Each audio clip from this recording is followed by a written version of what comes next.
Hey everybody, Lance here. This is how I'm gonna use the SRX system while working. So this week I was able to trade quite a bit because I was watching the market the whole time. But when I'm teaching chemistry and I have very dangerous chemicals that could blow up the lab, I can't be being like, let me look at what the levels say first, and then just don't blow up the school, all right? I'm kind of kidding on that. Anyway, what I'm going to do is you're going to upload the levels, obviously. Then I'm going to set up the indicator as followed. So you click on the gear icon. And then I'm going to leave these at default. Color scheme doesn't really matter. EMA length, I'm going to leave at 8. I'll leave the color at blue. It might default to white, so you want to do a different color so you can see it. I'll allow EMA touch at the 0.02. And I'll leave all these signals up. I'm not going to do the previous day open and close, but I'll leave the others up. Buy arrow, sell arrow. Maybe I make it larger because my eyes. I don't know, it doesn't matter much. I'll leave the runaway filter as well. The reason why is I'm going to be doing more of swing type trades in general than scalping because I don't have time to watch the market every minute of the day. So the runaway filter 0.01, I'll just leave it like that. This signals out when the price is too close. So if these levels are very close to each other, you don't have much runway, so it'll be hard for it to get a huge profit off it. Because let's say that it's a down market, we just had a close here below the EMA, and then right here, you'll get a decent profit off it, but then this would act as a possible resistance, and then it may not keep dropping down. So I'm gonna leave it like that. Then I'm going to put my alerts as follows. Go to SR levels, the buy signal, and then also a second one for sell signal. And then I'm going to do once per bar close. This alert triggers every time the condition's met at the close of the bar. So I think if you leave it at only once, it will tell you when the arrow comes up, even though the bar didn't close yet. I'll do it per the bar close.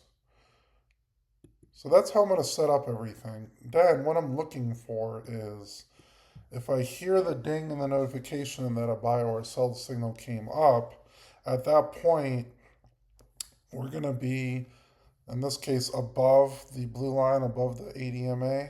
That's why it's an up arrow. So we can find it. I don't think there's any down arrows on Friday. I'll just go with the up arrow. So if you have an up arrow here and we have a decent runway because we're all the way up here, I'm going to enter in probably the at the money, although I'm considering doing one strike out of the money as well. The premiums are lower cost on those. I'm still debating on that. After the open there, I'm going to leave it going until we go below the 8 EMA. So in this case, we're above the 8 EMA. I would have held it all the way up to this one because in this one we closed below the 8 EMA. And I would just close out on the trade on it.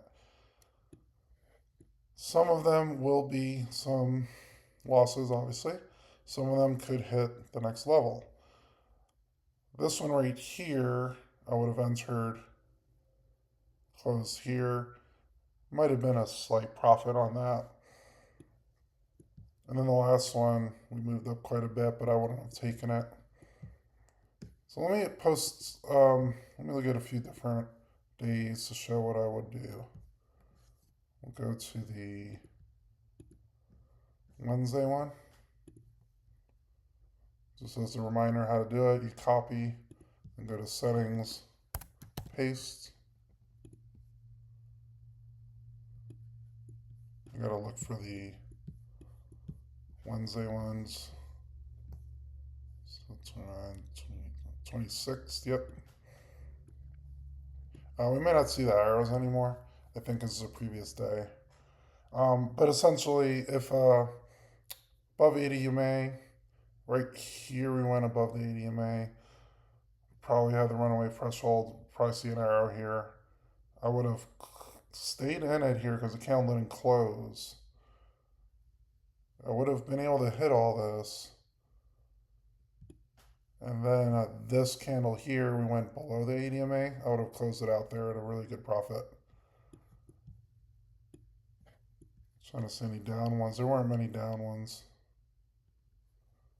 This would have been a down arrow, however, not much of a runaway on it, unless we wanted to get to here. Closed above here, I would have stopped out.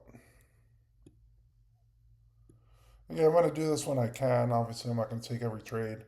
Um, most trades I could take around 10:30 to 10:50 or during lunch. Lunch will probably be the best time for me to do it. Since its lunch is around 1:30, 2 o'clock Eastern, there's a good chance I'm going to do the 1D to E on those just because it goes so quick. If I could watch the market more closely, then I'll consider the 0D to E. So again, that's more of my swinging type trades, not scalping. I might still scalp during lunch if I have time to watch the market though. So hopefully this helps you guys. And if you have any questions, let me know on the Discord. And also let me know how you guys are using the indicator.